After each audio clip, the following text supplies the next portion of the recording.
joining me here, I was a little disconcerted in coming because I had no idea what I was getting into. I'm a clinician by trade, and I have very little academic connection or that sort of thing. But when I was told what was going on here, I thought this might tie in very well. The drawings that are presented came out of a mission trip that I participated in with my church a year ago this past January. And the mission trip was to an orphanage in Bow that our church had started about 2 years previous to that. And when I found out that I would be going, I was trying to figure out what I could do as a psychiatrist within a very short period of time to try to begin understanding what's happening and how to communicate that back here and how to also help the children. So what you will see is primarily a visual presentation. I will try to tie it in with a lot of what's been said today here about the use of language, overcoming trauma, healing. You'll see that many of the comments are just made or part of my presentation as far as what art is used for in healing from trauma. So without more, this is the introductory slide that was done by a young man in the orphanage. Children living together currently in a very protected environment was, draw something bad that happened to you that still bothers you. So keep that in mind when you see the drawings.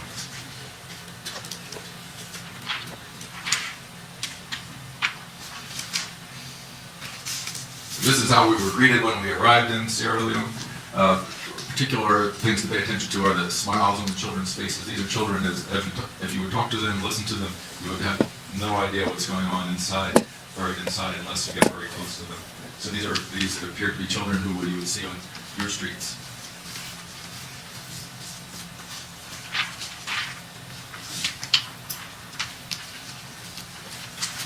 Part of the specialty of the Children Treatment Center is in traumatic stress disorder, which in this country we've become more attuned to since September 11th.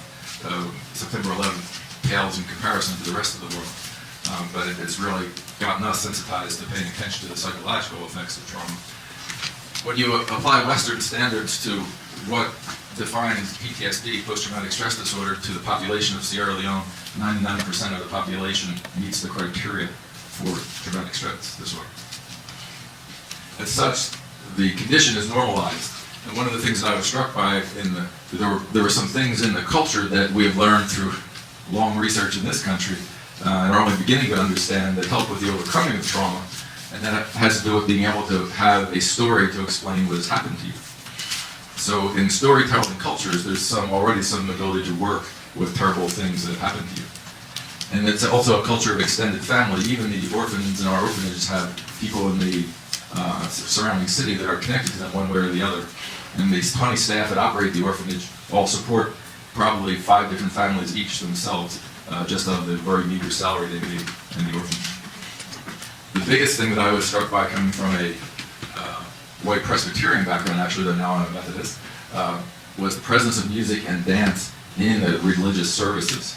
And we've only begun to understand in psychology in this country how important the resolution of trauma in the body is. And the ability to use music and dance in resolution of trauma is almost built in to the culture and to the religious practices. If I go to a Presbyterian service here, we don't do much clapping. We're going to take offerings and dance from one end of the church to the next. The music is very low key. So each of these things are helping, are kind of built in to help with the trauma.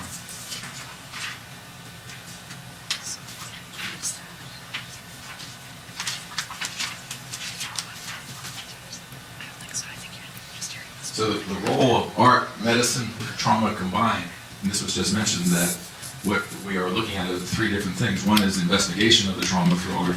The second is witnessing of the trauma, particularly to the outside world. And the third is healing the trauma, all of which involve art.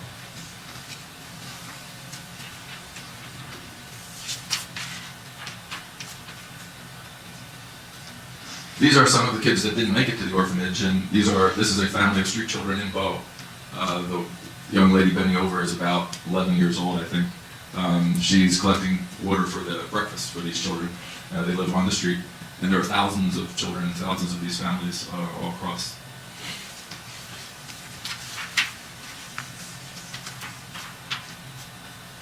This is what most folks, if they know at all about Sierra Leone and the tragedy of Sierra Leone, think about. This is what's gotten the most recognition, are the amputations.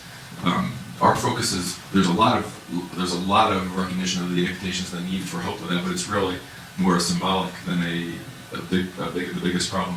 So once people see this kind of picture, money follows these kinds of pictures, but it doesn't necessarily follow for the hidden traumas. This is taken in an IDP camp, an internally displaced persons camp outside of Kabul.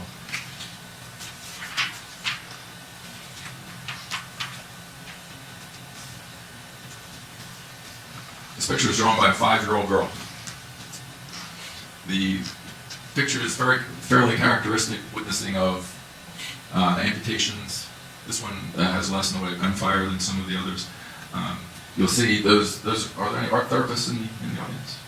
There are certain characteristics that you'll see of these kinds of drawings when you look at the faces, particularly. You'll see faces that have no mouths and a lot of, so that someone spoke of the inability to express the horror. There's actually a neurophysiological reason for trauma, and I may get into that a little later, but with overwhelming psychological trauma, the speech center of the brain is paralyzed. The nameless terror's inability to put that into a narrative state.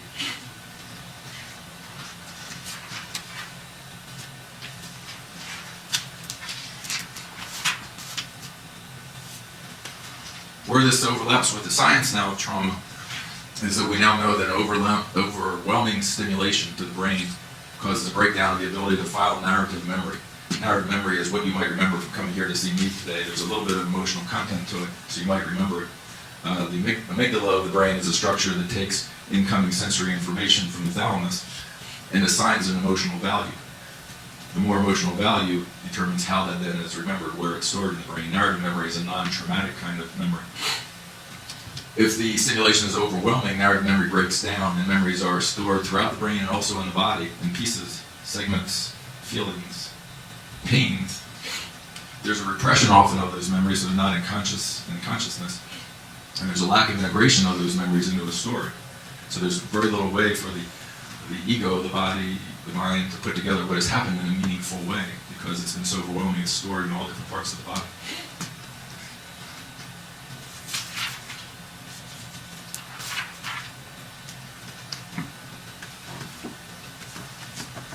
So whenever we take these pictures now, we look behind the smile.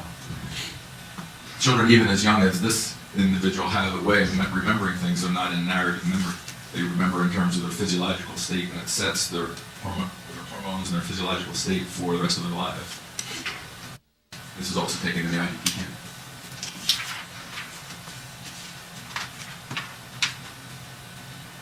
MSF, Doctors Without Borders, in, I guess, English, did a survey in Freetown in 1999. This was just after I believe, the rebel reinvasion of Freetown, where they took 265 adults and asked them what they had been exposed to.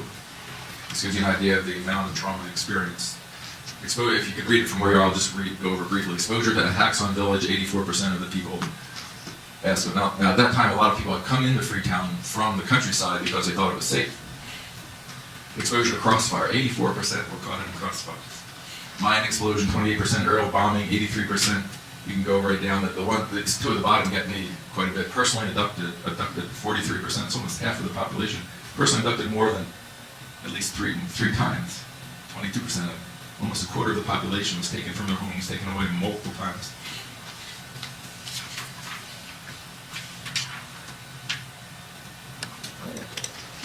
Another of the frequent themes are gunfire.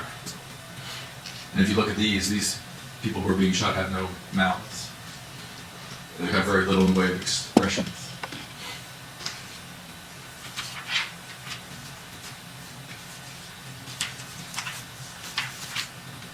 The rest of that survey, a loved one was killed, 50% of the population. Saul them killed, 41% of the population.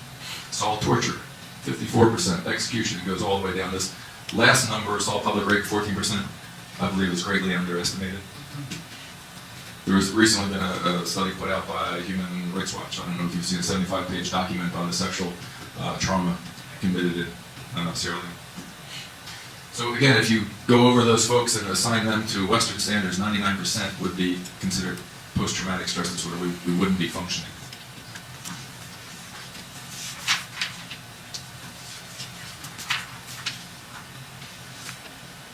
just a picture of one of the IDP camps from the distance. This one was empty. It may be filled again now with Liberian refugees. I'm not sure. This was emptied after we left. Many of the children in the IDP camp had been there for 10 years. That's all they knew as far as some of the small children.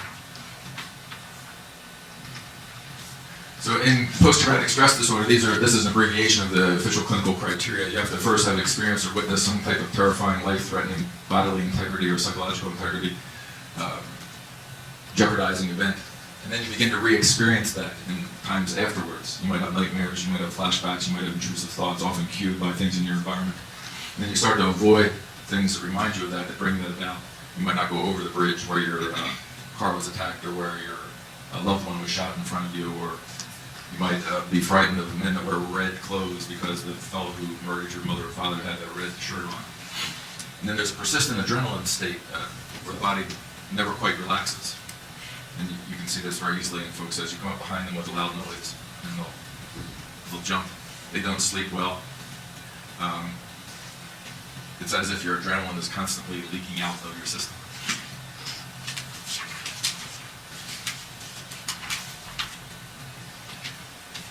One of the paradoxes that I encountered when I was there on the mission trip was that we did work in the asylum in Freetown, we did work in an IDP camp, we did work in several of the clinics, and I only had 2 people brought to me because of trauma related to their experience, psychological trauma. Only 2 people. They brought to me the typical folks that I would see here in this country, schizophrenic folks and manic depressive folks and that sort of thing, psychotic folks, but nobody thought that the trauma case was something that they should bring in. Everybody's experienced. The only 2 people they brought in were people who were non-functional as a result of what they had experienced. And that was 2 people out of about 200. This has to do with a traumatized culture. What you do see is an incredible increase in medical illness. So the medical docs wind up treating the increase in blood pressure problems, infectious disease, frequency of malarial attacks, all those things go up greatly as a result of the trauma. And there's a neglect of the psychological consequences. And for instance, for me, the Human Rights Watch sexual trauma report was horrifying, but something else in there would also bother me a great deal. There's 75 pages of documentation of what happened to women, not just women, but mostly women in the country. And the only psychological ramification of that they mentioned was stigma. PTSD was not mentioned at all in all of these different things. So. And I think that we've learned that if you neglect the psychological ramifications of trauma, then trauma continues to perpetuate. I just put this in because I love this picture. This is in one of the schools. This is the teacher's child in one of the elementary schools. This is where she just drops him in this box while she teaches class. That's his playpen for the day.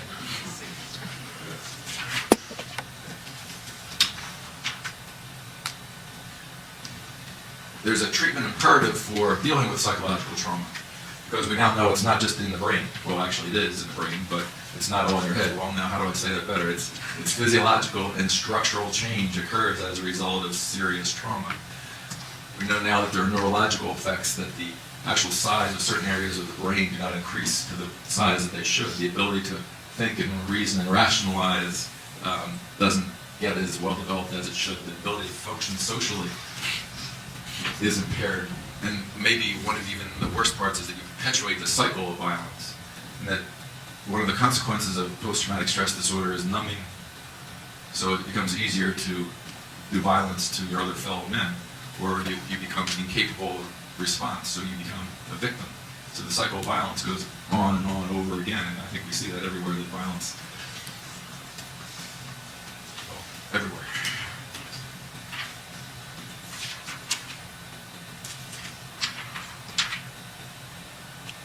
This is the full version of the title slide.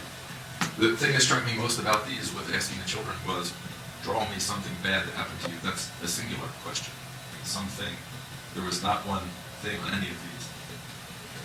There were multiple garrotings, amputations, shootings, strangling, burning people in houses. They've seen it all.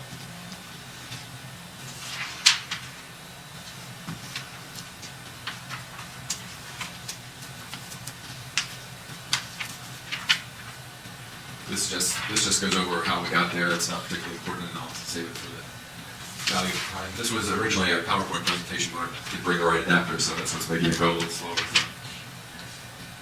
just faces of the kids. These are kids in the IDP camp. They were actually from the, I'm trying to remember which area they were from, McKenna? They were in the IDP camp. One of the things we did while we were there were inoculations. They were proud to have inoculations. You can see them showing the badges.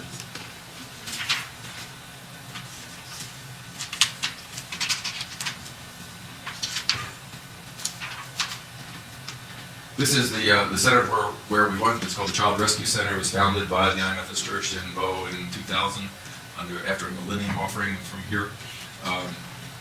There are 40 street children who are there. They will be cared for until they are adults, 18, until they have trade. There's also 200 foster children who are cared for in the community. There's a maternal and medical clinic that's run by 2 nurses in the community, and they operated a school for 200 children in the IDP camp. The only school in any IDP camp in Sierra Leone at the time.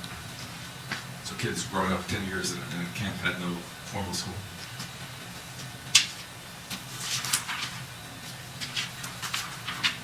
That's just the sign.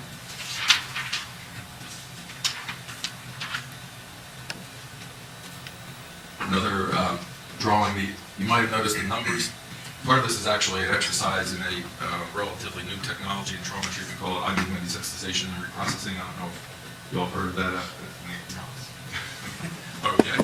Well, part of what has been found to be useful in processing traumatic stimuli is alternate stimulation to the various side, one side of the brain and the other.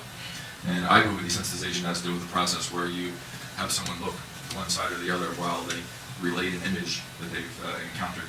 With children, you can't do that because kids' eye muscles are not that's enough to do it. If you start having their eyes go back and forth, their heads start wobbling all over the place. So there are other ways to do it. And I'll explain that next week. But what the numbers are gradations of how they feel in looking at the picture as they do they start with 10 and work their way down as they start to feel better. They keep regrading it.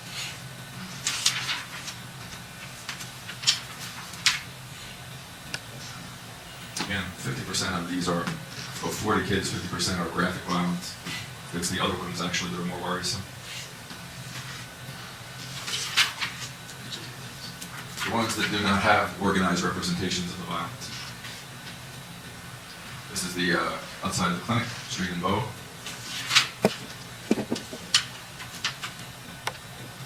In trauma recovery, there are certain things that you establish. The first thing to recover from trauma is to establish safety. Second is to establish security, predictability. And then you have to teach different ways of quieting intense emotions. Those are grounding and centering techniques. And then slowly the story from the past is put into a constructive narrative form. Maybe bits of it all throughout the person's body and mind that have to be brought together. Each time that you bring in a piece of the trauma, the body goes into the adrenaline state. You have to quiet it down, and you put it together, and gradually then it becomes a story. And as it becomes a story, it loses its ability to make the body so upset, but then it begins to take a historical significance for the person. So then that allows you to integrate what has happened and then move on to the future so that you become more a whole person and bring in what has happened to you.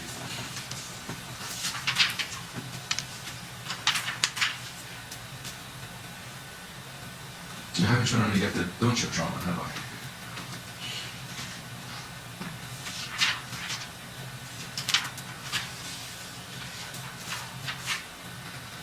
This was the actual exercise that we did that produced the drawings. What you do with can do with groups of kids is teach them what's called a butterfly hug. I'll put this down so I can demonstrate it to you. What we want is alternating stimulation size of the body.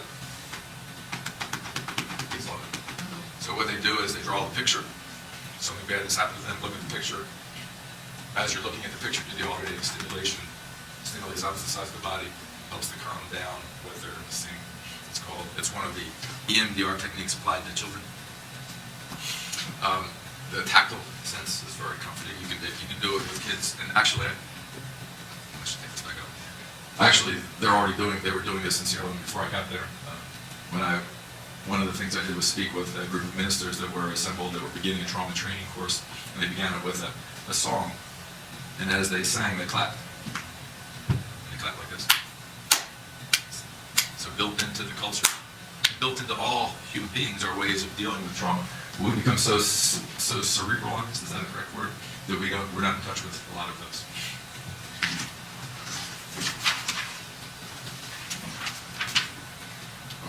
That's me. That was the glass. You can see the two small witnesses in the middle of this drama. But maybe someone can help me here too, who is more familiar with the cultural background. The snake-like image keeps coming up, and I don't know what to do with that, because I'm not sure snakes were used as weapons of aggression during this, but it comes up repeatedly as a snake-like image coming out of a weapon.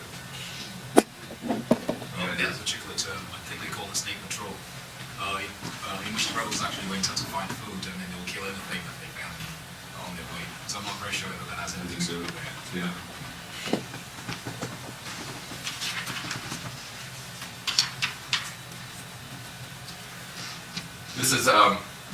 This is when I've given a talk similar to this to the different church organizations that we've been with.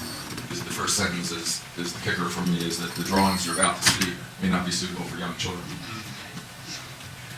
This is a summary that 50% of them show overt acts of horrendous violence. 2 of the children could not participate just because participating was too overwhelming.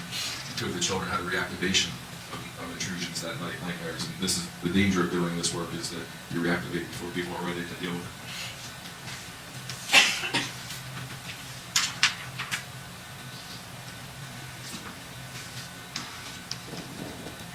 Starts out with a 10, goes to a 5, eventually gets to a 1. A lot of the butterfly hook reinforcement was also done by the fact that we did this in group, so it almost became a play exercise for the kids. And they were all running around the room doing this thing themselves and each other at the time.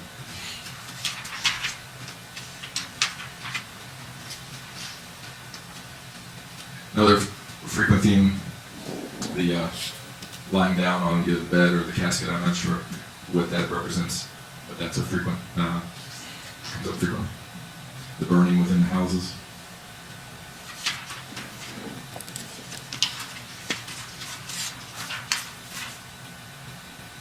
We're currently forming a trauma treatment program in Bow at CRC.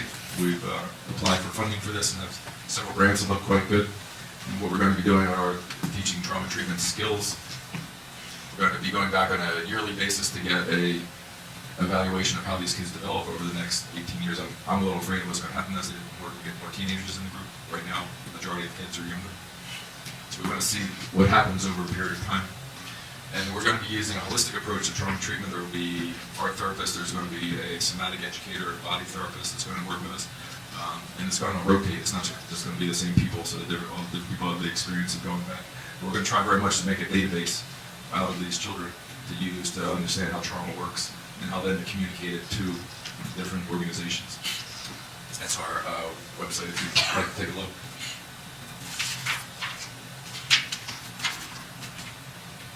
You know, these are some of the kids who aren't inside. These are kids who are living on the street selling what they can. One of the poignant pictures we have that I didn't bring has the opening of the doors of the orphanage. Now, in this country, we don't think an orphanage is being a great place to live. You open the doors of the orphanage and these kids come out to go to public school. They all do go to public school because the schools are operating at both. Kids from the inside look in and you can see the painful, longing look in their face, looking inside, looking at these kids. Because they have someplace safe, someplace secure.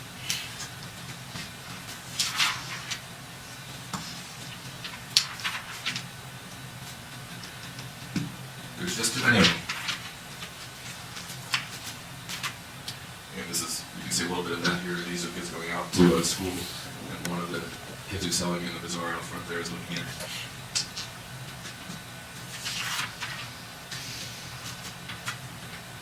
So this is, if I use this microphone at all? Yes.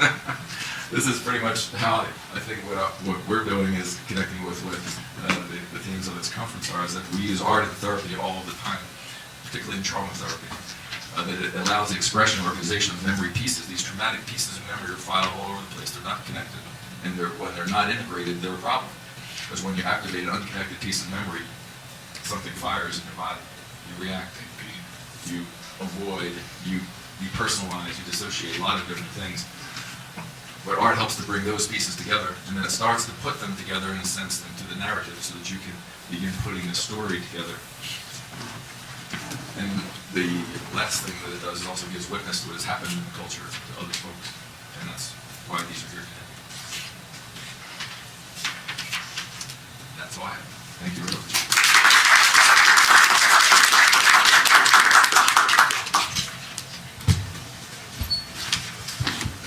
questions? It's very interesting what you've shown us, but of course coming from a drama background, I'd love to know what role drama has to play.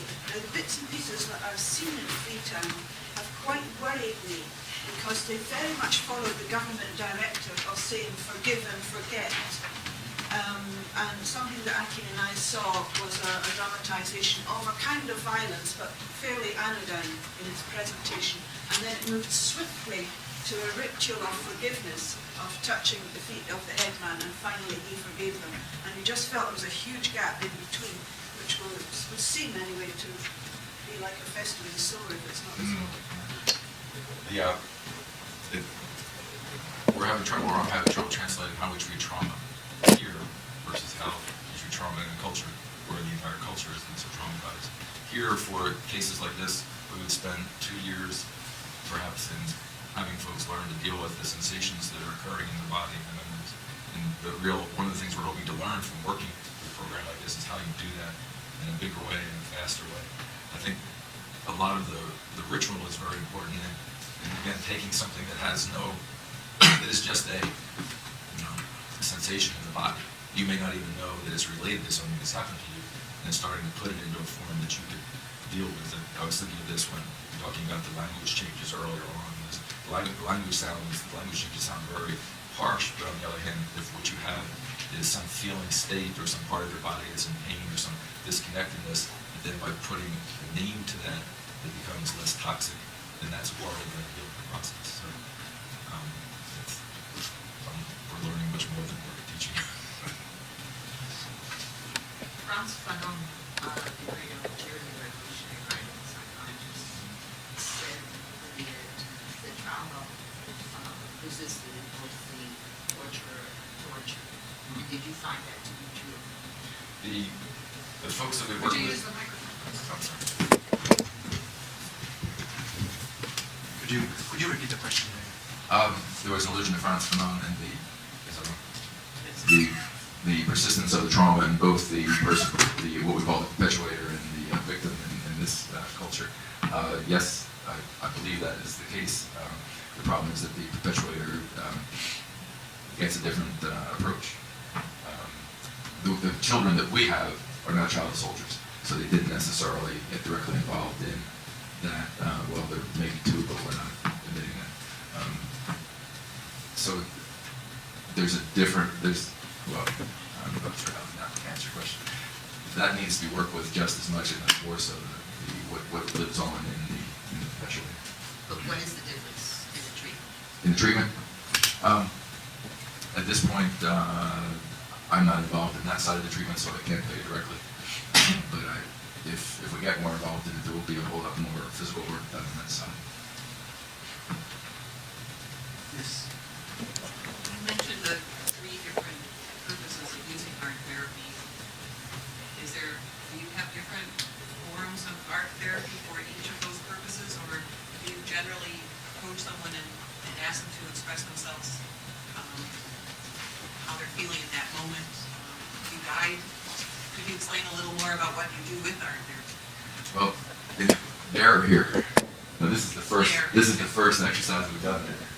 So the only thing that we've done there so far is the scrolling exercise. But generally, we would be teaching a whole lot more calming technique and centering before we would go into this. This in a way, doing this drawing was, the ethics of it were not the best. If I had a choice, I would have spent quite a bit of time working with the kids before we did this exercise. But at the beginning you said 99% of the population have been traumatized. Does that mean that there is a time bomb, basically because people haven't expressed, and you will not be able to get to those people? Well, 99%. The 99% quote is giving Western standards to this culture, so we don't really know the answer to that. I would think that there's substantial recapitulation of what has happened that I think the cultures that have experienced this are likely to recreate it. Yes. If I may just ask a similar question. What do you do to take into account cultural differences between what you do in this country and what you do there? Well, we read as much as we can about what's been done in other countries. There's been a fair amount written on Cambodia and some other areas. We bring experience from working with refugee populations here. So, as I mentioned, a lot of what we're doing is learning as we go. And one of the things that we learned from the beginning was the use of how much the different movement and prayer practices influence the recovery. So it's a very difficult thing to go from one culture to the next. Annette? I have two questions. I was wondering why some of the numbers towards the end, the drawings towards the end were crossed out. Are they traditionally some sort of milestone or are they crossed? No, they were doing that to I'm trying to remember the actual instructions. They were crossing out. I'll have to go back and look at the notes. I think the ones that were crossed out were because they had received an instruction that they didn't understand. There were 3 levels of interpretation to the instruction. And the other confounding part to the experience is that these are children who know that their survival depends on the people who came there to visit them that day. So they wanted very much to make us happy. So the fact that the numbers went from 10 to 5 to 1 very quickly, they caught on very quickly that that's what we wanted to have happen. So this is not a very valid scientific study. But we had a number of different difficulties in the translation. The children spoke a number of different languages. They were instructed primarily in Creole through me, through a staff member, and then that staff member then was translated by the house mothers. And so it's not NIH, it's not National Institute of Health work. My other question was, can you talk about some of the images that weren't so violent and why it was disturbing? Most of the violent images are drawn by the boys. There's only 1 or 2 of them here that was drawn by a girl. So my problem with the other images is that I know that the girls suffered more than the boys, but they do not put that. Either it's not organized enough that they can put it down, or they can't put it down because of the culture. And we ran into that quite a bit as we talked with the different ministers who are doing counseling, is that dealing with what's happening to the women and eventually the little girls. It's not something that anybody's really comfortable. And that's reflected in that Human Rights Watch study. I mean, stigma, that's a big thing, but that's not all there is there. 2 more questions. 1.